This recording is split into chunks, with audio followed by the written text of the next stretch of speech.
할렐루야, 주님을 찬양합니다.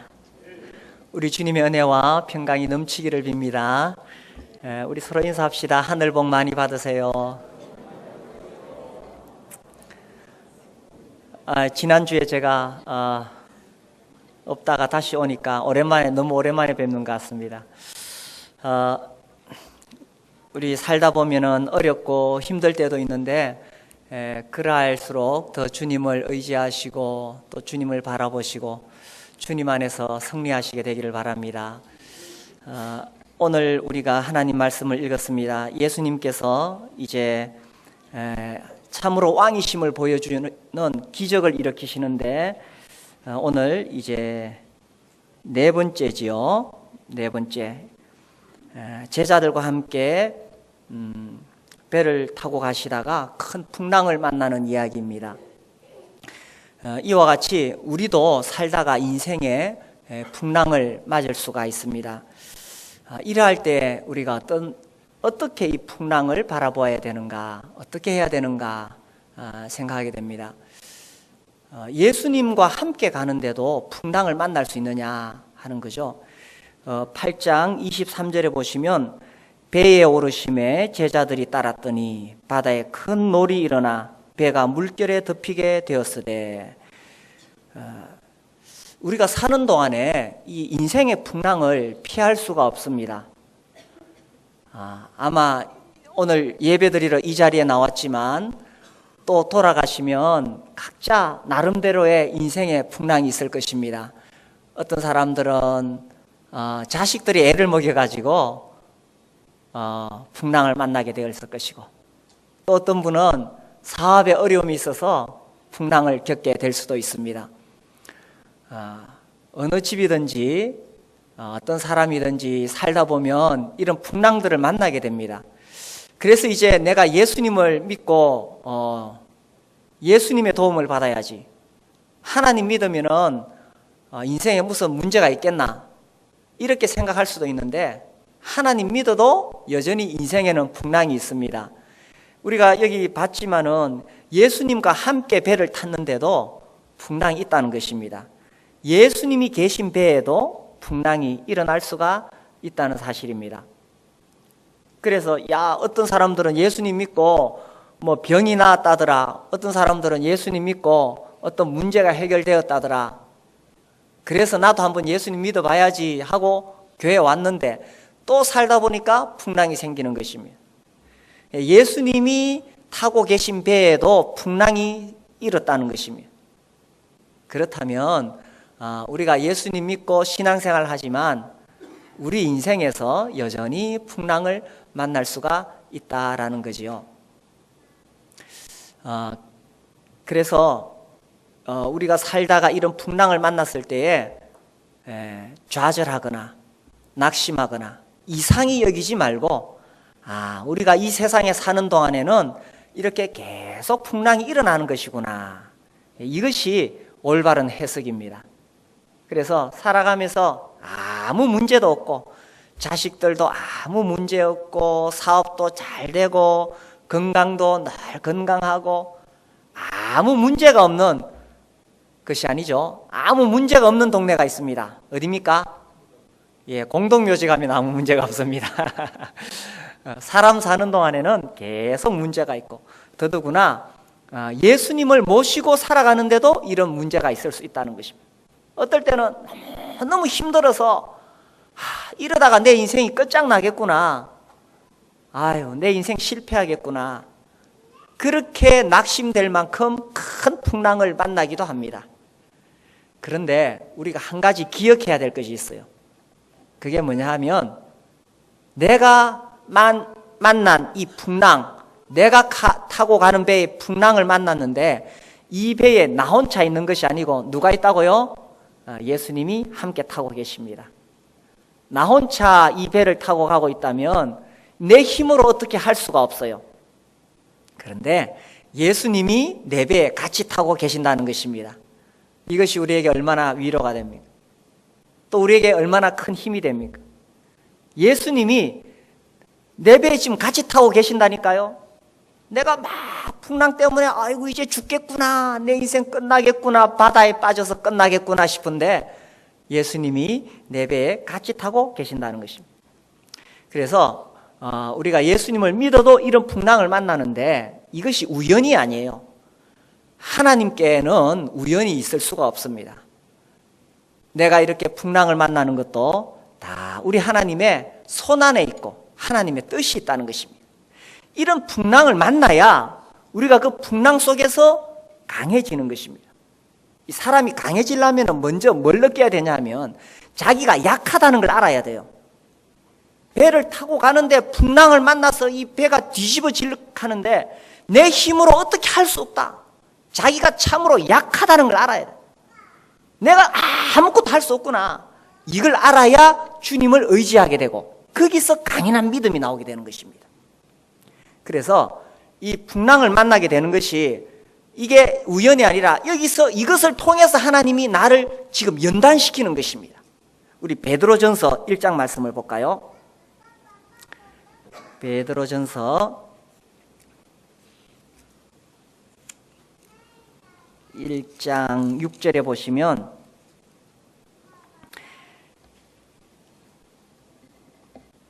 (1장 6절) 그러므로 너희가 이제 여러 가지 시험으로 말미암아 잠깐 근심하게 되지 않을 수 없으나 오히려 크게 기뻐하는도다. 너희 믿음의 확실함은 불로 연단하여도 없어질 금보다 더 귀하여 예수 그리스도께서 나타나실 때에 칭찬과 영광과 존귀를 얻게 할 것이니라. 여기 이제 예수님을 믿는 사람들이 많은 시련을 당했습니다. 많은 어려움을 겪었습니다. 그런데 그 시련이 왔을 때 처음에는 근심이 되지요. 힘이 들지요. 하나님 왜 우리에게 이런 어려움을 주십니까? 낙담이 되고 또 어떤 사람들은 원망도 하게 됩니다. 그래서 처음에 시험이 올 때는 너무 어렵고 힘이 듭니다. 그런데 그 시험을 다 이기고 난 뒤에 보니까 야, 그 시험이 오히려 나에게 큰 유익이었구나. 오히려 기뻐한다는 거예요. 오히려 크게 기뻐하는도다. 왜냐하면 이 시험을 잘 이기고 났을 때에 더 연단이 되어져서 강인해졌기 때문인 것입니다. 그래서 7절에 나오는 말씀처럼 이 믿음이 확실해지고 더 귀해지고 이렇게 이 연단이 되는 것입니다. 그래서 우리가 살다가 어려운 일 당할 때에 주님이 이것을 통해서 나를 다 연단시키려고 하시는 것이구나. 그리고 그 어려움 속에 내 인생 실패하지 않아요. 우리가 예수님을 믿어서 좋은 게 뭡니까? 예수님이 지금 내가 타고 있는 배에 함께 타고 계신다니까요. 그렇기 때문에 예수님이 내 배에 함께 타고 계시기 때문에 절대로 이것 때문에 내 인생 실패하는 것은 아니라는 것입니다. 우리 옆 사람에게 이야기해 주세요. 예수님이 타고 계십니다. 예수님이 함께 타고 가는 거예요. 자, 그래서 이런 풍랑을 통해서 예수님은 나의 믿음을 더 연단시키는 것이거든요. 근데 이제 마태복음 8장 다시 돌아오면 풍랑을 만났는데 지금 예수님이 뭐하고 계십니까? 24절에 보니까 예수께서는 주무시는지라. 제가 이 말씀을 읽으면서 많은 생각이 들었습니다. 예수께서는 주무시는지라. 지금 이 제자들은요, 큰 물결이 일어나고 배가 물결에 덮이게 되니까 막 그 바다에 파도가 쳐서, 물론 호수입니다만은 그 물이 배 안으로 들어오겠지요. 어쩌면은 예수님이 누워서 주무시는데 그 물이 막 얼굴에 튈 수도 있습니다. 그런데도 예수님이 주무시고 계시는 겁니다. 이 배가 막 하고 흔들리고 있겠죠. 그리고 이 배가 큰 배는 아닙니다. 아마도 고깃배, 자그만한 배일 거예요. 그리고 여기 갈릴리 호수는 풍랑이 일면 정말 배가 뒤집어지는 큰 풍랑입니다. 그러니까 그 배가 요동할 때 거기서 어떻게 잠을 잘 수가 있는가? 예수님이 어떻게 거기서 잠을 잘 수 있느냐? 제가 생각해 볼 때 어쨌든 첫 번째로 우리가 생각할 수 있는 것은 예수님도 사람이다라는 것입니다. 하나님은 잠 안 자죠? 하나님이 자면 이상하잖아. 그래서 시편 말씀에 하나님 우리를 지키실 때에 졸지도 아니하시고 주무시지도 아니하십니다. 그렇게 우리를 지켜주시는데 예수님은 하나님이지만 지금은 사람입니다. 사람으로 이 땅에 오셨어요. 사람이니까 잠을 잘 수밖에 없다는 것입니다. 예수님은 우리 이 동양 사람들은, 특히 한국 사람들은 예수님 그러면 너무 신적인 것만 생각해요. 하나님으로만 생각해요. 조금 그렇게 치우친 면이 있어요. 그런데 이 서양 쪽은 또 어떠냐 하면 그쪽은 또 예수님을 너무 인간적으로만 생각해요. 그래서 너무 인간적으로만 막 해석하는데 성경을 보면 예수님은 사람이면서 하나님이시죠. 예수님은 이 땅에 계셨을 때에 사람이셨어요. 우리는 생각할 때 예수님은 뭐 하나님이니까 피곤하지도 않고 또 채찍에 맞아도 견딜만 하고 십자가에 못 박혀도 안 괜찮겠나? 아니에요. 예수님도 사람이셨어요. 그러니까 피곤하면 잠을 잘 수밖에 없고 예수님도 채찍에 맞으셨을 때 아프셨어요. 십자가에 못 박히셨을 때 아프셨어요. 왜 예수님이 그렇게 사람이 되셔야 했느냐 하면 사람이 되어 보셔야 정말 우리의 고통을, 우리가 이 땅에 사는 동안 육체를 입은 우리의 고통을 예수님이 그대로 경험하실 수가 있기 때문인 것입니다. 예수님은 우리하고 똑같은 사람이었어요. 예수님이 어떻게 사람일 수 있느냐, 하나님이 어떻게 사람일 수 있느냐, 이것 때문에 초기에는 신학적으로 이것 때문에 계속 싸웠어요. 이것 때문에. 그런데 성경은 예수님은 완전한 사람이었다는 것입니다. 그렇기 때문에 예수님도 잠을 주무셔야 했고 배가 고팠고 목이 말랐고 그러셨던 거예요. 왜 이렇게 해야 되느냐? 그 이유가 히브리서 4장에 나오죠. 우리 히브리서 4장 말씀 볼까요? 히브리서 4장 15절 16절.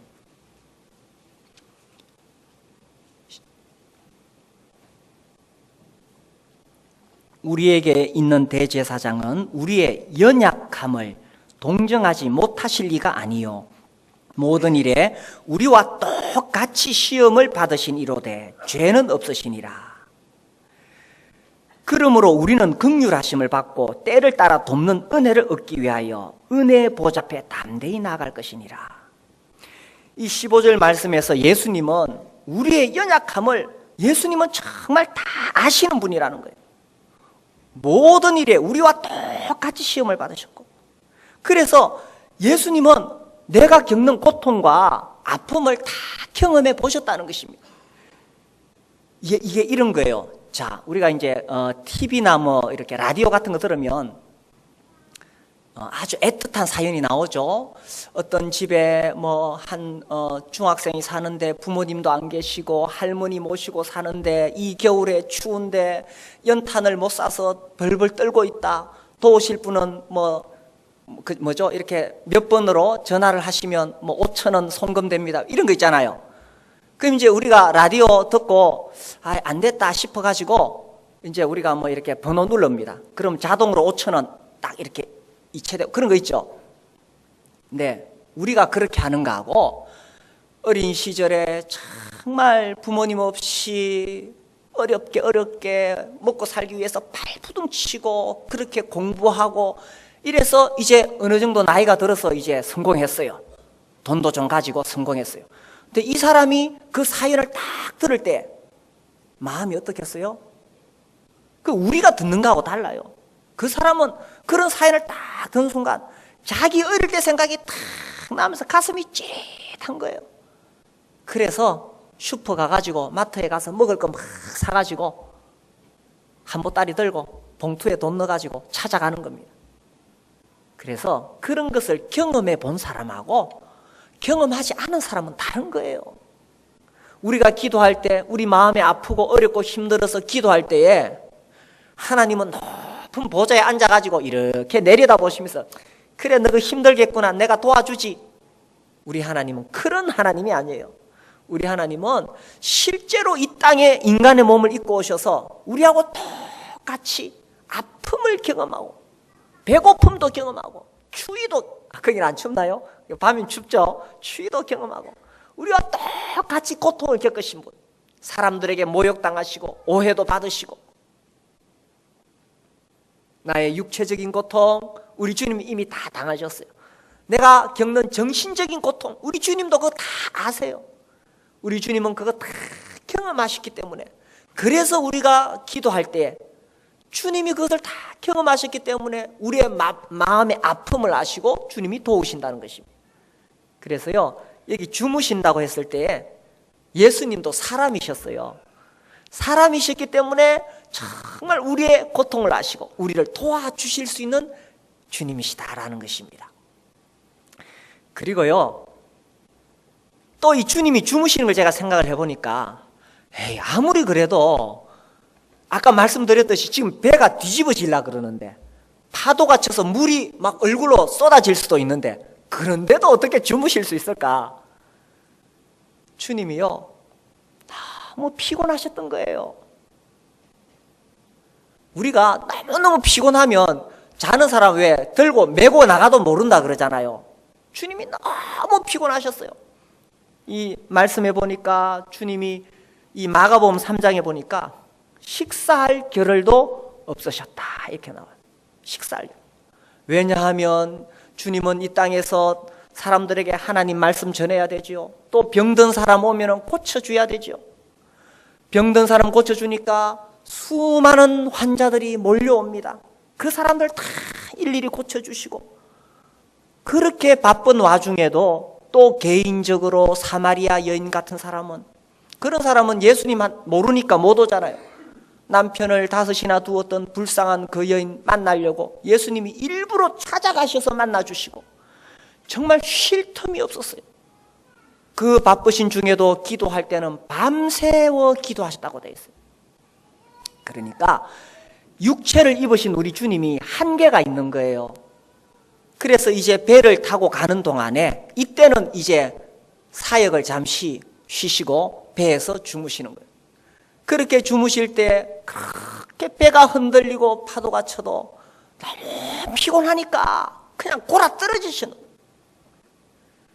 어제 우리 교회에서 큰 행사를 했습니다. 외부에서 한 100명 정도 참석하셨고, 우리 자매님들이 그분들 위해 식사도 준비하시고, 저도 아침부터 와가지고, 우리 토요일은 우리 목자 목녀님들 새벽 기도회가 있거든요.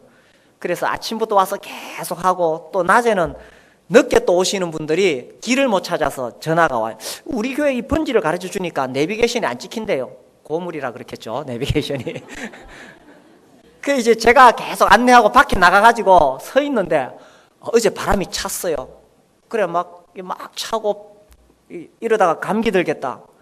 감기 들면 안 되잖아요. 그래 막 피곤해가지고, 그래서 어제는 집에 가서 일찍 잤어요. 그 주일날은 제가 평상시처럼 주일날도 일찍 일어나는데, 주일날은 오늘은 못 일어나요. 계속 잤어요. 근데 우리 주님은요, 저보다 훨씬 더 바쁘셨죠. 왜냐하면 목자 이런 양 같은 그 불쌍한 사람들, 죄인들 보셨을 때 주님이 어떻게든 그들 찾아가서 위로해주고 고쳐주고 바로잡기 위해서 정말 이 땅에 사시는 동안에 너무 바쁘게 사셨던 거예요. 그래서 너무 피곤하니까 이 배에서 그냥 완전히 골아떨어지시던 거예요. 우리도 우리의 생애 동안에 어떻게 주님을 섬길 것인가? 우리가 쉴 거 다 쉬고 즐길 거 다 즐기고,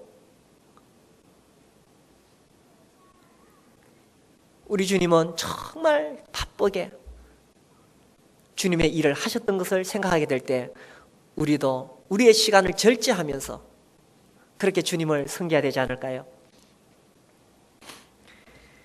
그리고요, 그래도 또 제가 생각을 해봤어요.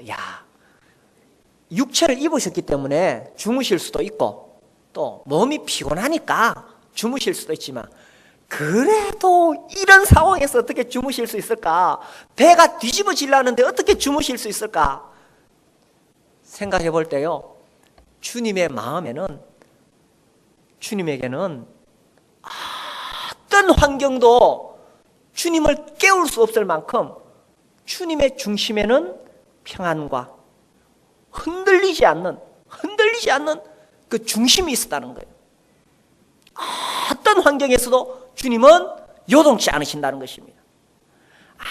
아무리 배가 뒤집어지는 상황이 오더라도 주님은 모든 것을 다 내려놓고 아무 근심도 걱정도 없이 그냥 주무시는 거예요. 왜냐하면 그분이 온 우주 만물의 중심이시니까. 사람이요, 걱정 근심이 있으면 잠을 못 자요. 그쵸? 잠이 안 옵니다. 근데 주님은 어떤 상황에서도 주무실 수가 있어요. 배가 뒤집어져도 주무실 수 있어요. 물론 뭐 병적으로 좀 그런 사람도 있더라고요. 어떤 상황에서도 주무시는 분이 있더라고요. 예배 시간에도 가끔씩 주무시는 분이 있더라고요. 제가 그전에 근무했던 학교에 교장 선생님 계셨는데 이분이 몸이 좀 불편해요. 지금은 제가 이해가 되어져요. 그때는 제가 잘 몰랐어요. 총각 때인데 이분은 항상 주무세요. 이제 회의를 하면은 이제 교장 선생님 말씀하실 차례 있잖아요. 그때만 딱 깨서 말씀하시고 나머지는 다 주무세요, 이분은. 그래 우리가 매우 신기하게 생각했어요. 근데 한 번은 이제 회식 자리가 있었는데 어디 이제 가서 회식을 하는데 그날 무슨 큰 행사가 있어가지고 밴드가 와가지고 막 공연을 해요. 드럼을 치고 막 정신없어요. 근데 우리 교장 선생님 제일 그 옆에 앉으셨어요. 우리는 음식을 먹고 있는데 누가 쿡쿡 찔러요. 보니까 우리 교장 선생님 주무시고 계시더라고요. 그 요란한 드럼 소리, 기타 소리 옆에서도 주무시더라고요. 그때는 제가 잘 몰랐어요. 이게 연세가 드시면 몸이 약해지고 그러면 주무실 수 있는데 그때는 제가 잘 몰랐어요. 근데 우리 예수님은 그렇게 해서 주무신 게 아니라 그 온 우주 만물의 모든 중심이 그분에게 있기 때문에 우리 주님은 염려도 없고 근심도 없고 모든 것을 다 내려놓고 주무실 수가 있는 거예요. 베드로가 있는데요. 베드로 이 사람 진짜 배짱 좋은 사람이에요. 그 사도행전 12장에 보면요. 이 지금 어떤 장면이냐 하면 12장 여기 이제 베드로가 감옥에 갇혔는데 헤롯 왕이 베드로를 그 다음날 죽이려고 그랬어요. 죽이려고 그러는데 죽기 전날에 베드로는 뭐 하고 있느냐? 자고 있어요. 그래서 이제 천사를 보내서 주님이 베드로를 감옥에서 이끌어내시거든요. 이제 죽기 전에 구해내려고 이끌어내시는데 7절에 보시면 6절에 보시면 헤롯이 잡아내려고 하는 그 전날 밤에, 그러니까 죽기 전날 밤에 베드로가 두 군인 틈에서 두 쇠사슬에 매여 누워 자는데, 그러니까 베드로가 혹시 도망갈까 봐서 쇠사슬로 묶어가지고 양쪽에서 군인들이 딱 붙잡고 있는 거예요. 그런데도 베드로는 잤어요. 다음날 죽는데 사형수가요 언제 죽는지 알려주지를 않잖아요. 그래서 바로 그날 딱 사형수가 사형 집행되거든요. 근데 만약에 사형수가 내일 죽는다 이 사실을 알게 되면 밤새도록 검은 머리가 하얗게 변한대요. 극심한 스트레스를 받는 거죠. 근데 베드로는 잤어요. 죽기 전날. 그래서 7절에 호련히 주의 사자가 나타나매 옥중에 광채가 빛나며 또 베드로의 옆구리를 쳐. 사람이 제일 약한데 옆구리잖아요. 이게 탁 치는 거 얼마나 충격이겠어요. 베드로가 얼마나 깊이 잠들었으면 그냥 흔들어 깨운 게 아니고 옆구리를 쳤는 거예요.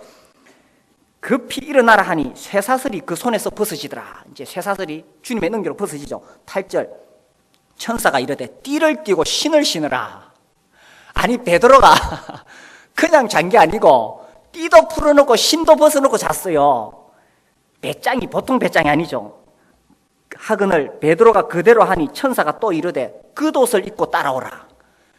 우리 잠잘 때 편안하게 자려고 어떻게 해요? 옷을 벗고 자잖아요. 그러니까 베드로가 이 묶여가지고 있다가 피곤해서 자기도 모르게 잠잔 게 아니고 이 사람은 오늘 저녁에 자야 되겠다. 띠를 벗고 겉옷도 벗고 신발도 벗고 편안하게 잤다는 거예요. 그 다음날 죽는데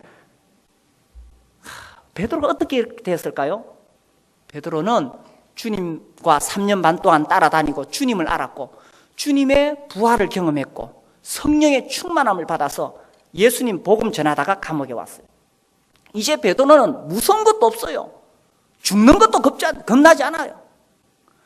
그 베드로는 내일 죽는다 하더라도 마음에 걱정할 거 없어요. 그러니까 띠를 풀어서 겉옷을 풀어놓고 신발도 벗고 그리고 자는 거예요. 모든 인생의 모든 문제를 주님께 다 내려놓으면 죽는 것도 겁나지 않다는 것입니다. 그러니까 주님은 그런 분이시니까 이 마태복음 배가 그렇게 흔들리는데도 주무실 수가 있는 거예요. 우리가 문제 앞에서 불안해하고 당황하고 어떻게 할까 막 이렇게 할 때에 우리 베드로를 생각하면 좋겠어요. 그리고 우리 주님, 어떤 상황에서도 요동치 않으시고 주무실 수 있는 주님. 그래서 밤에 걱정거리 있어서 잠이 안 오거든. 주님도 그 흔들리는 배에서 주무셨는데 주님 저 잠 좀 자게 해주십시오. 이렇게 기도하고 주무십시오. 우리 주님께서 잠들 수 있도록 해주실 것입니다. 우리의 모든 문제를 주님께 내려놓을 때 그때 우리의 참된 평안을, 주님의 평안을 누릴 수가 있다는 것입니다. 옆 사람에게 이야기해서 잠 좀 잡시다. 편안하게 주무세요. 그래서 이제 제자들이 25절 그 제자들이 나와 깨우며 이르되 주여 구원하소서 우리가 죽겠나이다. 죽겠나이다. 우리 이런 말 우리 한국 사람들 특히 잘 쓰죠, 그죠? 배고파 죽겠나이다. 배불러 죽겠습니다. 추워가지고 따뜻하게 해주니까 추워 죽겠다 하는 사람이 더워 죽겠다 그러고 지금 이 제자들이 진짜 죽겠나이다입니다. 예수께서 이르시되 어찌하여 무서워하느냐 믿음이 작은 자들아 하시고 곧 일어나사 바람과 바다를 꾸짖으시니 아주 잔잔하게 되거늘. 여기 26절에서 어찌하여 무서워하느냐 믿음이 작은 자들아. 제가 이 말씀 읽으면서요, 지금 제자들이 무서워하는 것이 당연한 거 아닙니까? 아니 지금 배가 지금 뒤집어지려고 하는데 무서워하는 게 당연한 거잖아요. 이런 상황에서 누가 믿음을 발휘할 수가 있겠어요? 그런데 주님은 그럼에도 불구하고 제자들에게 어찌하여 무서워하느냐 믿음이 작은 자들아. 너희들이 믿음이 있으면 이런 것 좀 무서워하지 않는다는 거예요. 그러니까 주님이 제자들에게 원하시는 그 믿음의 정도가 어느 정도냐. 아니 저는 이 정도 같으면 무서워하는 거 주님이 좀 이해하실 줄 알았어요. 좀 이해해 줘야 되잖아요. 배가 뒤집어지는데. 그런데 주님은 그것도 이해를 못 하시네. 너희들이 이 정도 가지고 무서워하면 안 돼. 이제 너희들은 십자가 복음을 들고 전 세계로 나가야 되는데 예수를 따르는 제자들은 이 정도 가지고는 무서워하면 안 돼. 지금 뭐 배에 물결이 와가지고 뒤집어진다고 이 정도로 너희들이 무서워한단 말이냐. 믿음이 적은 자들아 믿음을 가지라. 이 정도 가지고는 무서워할 필요 없어. 주님 지금 이렇게 말씀하시잖아요. 우리는요 정말 죽겠습니다. 주님 사업이 어려워서 죽겠습니다. 우리 죽겠다고 말하면 주님 정말 죽겠어요. 이 자식들 때문에 애들 때문에 죽겠어요. 이제 애들이 커가면서 돈이 점점 더 들어요. 학비도 더 들어요. 등록금도 더 들어요. 힘들어요. 죽겠다고 이야기하는데 주님은 그 정도 가지고 좀 무서워하지 마라. 믿음이 적은 자들아. 이렇게 말씀하시는 것 같아요. 우리가 죽겠습니다 하는 문제, 그거 가지고 무서워하지 말라는 것입니다. 그래서 주님이 이제 바람과 바다를 꾸짖으셨는 거죠. 그렇게 하니까 아주 잔잔하게 되거늘. 제자들은 우리가 8장 앞에서 살펴보았지만 주님의 능력을 많이 보았어요. 나병 환자를 고치시고 중풍병자도 고치시고 또 베드로의 장모도 고치셨어요. 그래서 제자들이 생각할 때에 우리 주님은 참 능력이 있으시구나. 나병도 고치는 거 이거 있을 수가 없는 일이잖아요. 중풍병도 가지도 않고 말씀으로서 다 고치셨어요. 우리 주님은 보통 분이 아니에요. 이렇게 능력이 있으신 분이에요. 그래서 제자들이 그런 큰 능력을 받지만 그러나 바람과 파도 앞에서는 두려워할 수밖에 없었다는 것입니다. 그러니까 주님이 지금 요구하시는 건 뭐냐 하면 너희들이 지금까지 내 능력을 봤잖아. 나병 고치는 거 봤잖아. 중풍병도 내가 멀리서 말씀으로 고치는 거 봤잖아. 그렇다면 어떤 문제도 내가 해결할 수 있다는 것을 너희가 좀 믿어야 되잖아. 이게 주님의 말씀인 거예요. 어찌하여 무서워하느냐 믿음이 적은 자들아. 우리는 예수님 믿고 살아오면서 참 여기까지 온 것이 다 주님의 은혜입니다. 그러면서 수없이 기도 응답을 경험했고 또 주님이 우리를 도우신 것을 수없이 체험을 했습니다. 그렇죠. 만약에 그런 체험이 없다 그러면은 하나님의 자녀가 아니죠. 우리의 삶 가운데 우리가 어렵고 힘들 때마다 주님이 여러 가지 방법으로 도우시고 때로는 실패한 것 같지만 그 실패 속에서 또 주님이 우리에게 지혜를 주셨고 그래서 헤치고 나와서 여기까지 왔습니다. 그래서 지금까지 주님이 나와 함께 하셨다면 지금 내 앞에 있는 이 문제도 이것도 주님이 해결하실 수 있다는 것을 믿어야 된다는 뜻입니다. 어찌하여 무서워하느냐 믿음이 적은 자들아. 내가 나병도 고치고 중풍병도 고쳤다면 바람과 파도로 인해서 일어나는 이 풍랑도 이것도 내가 해결할 수 있지 않겠느냐. 이게 주님의 말씀이라는 거예요. 그래서 주님이 그렇게 말씀하시니까 이 바람과 바다가 아주 잔잔하게 되었다는 것입니다. 우리가 기도할 때 이 기도의 응답의 형태가 여러 가지가 있어요. 이와 같이 즉각적으로 주님이 응답하시는 경우가 있습니다. 왜냐하면 빨리 응답 안 하면 다 물에 빠져 죽으니까. 어떤 경우는 시간이 걸리는 것도 있어요. 어떤 경우는 1년이 걸리고 10년이 걸리는 경우도 있어요. 어떨 때는 또 주님이 응답 안 하는 것처럼 보이는 것도 있어요. 그러나 이것은 주님께 속한 것이죠. 주님께서 그때그때 따라서 야 이것은 위급하구나. 지금 즉각적으로 도와줘야지. 이거는 한 3년 정도 믿음을 연단시킨 다음에 내가 도와줘야지. 주님이 다 계산하시는 거예요.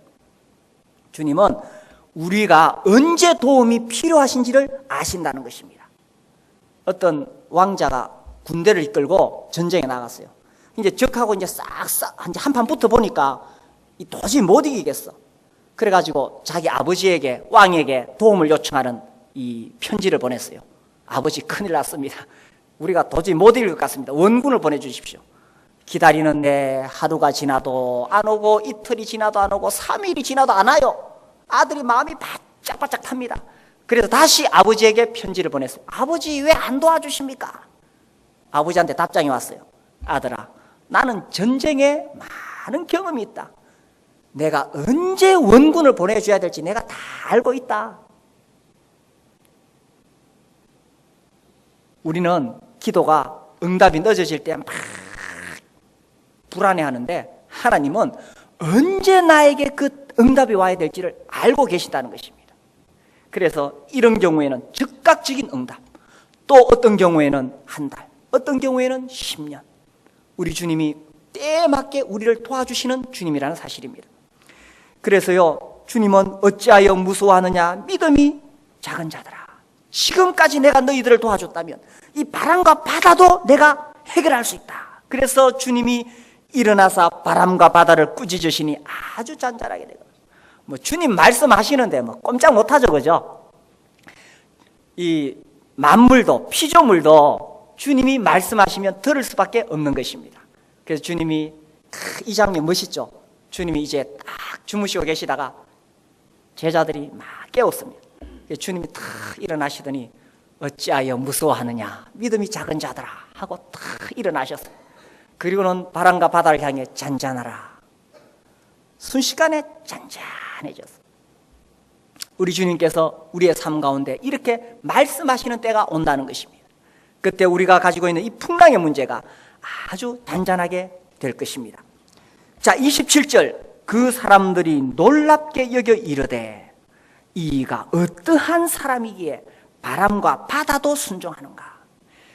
이거예요. 26절과 27절이 이렇게 연결되는 것입니다. 이 제자들은요, 도대체 주님이 나병 고치는 거 이거는 이해할 수 있겠어.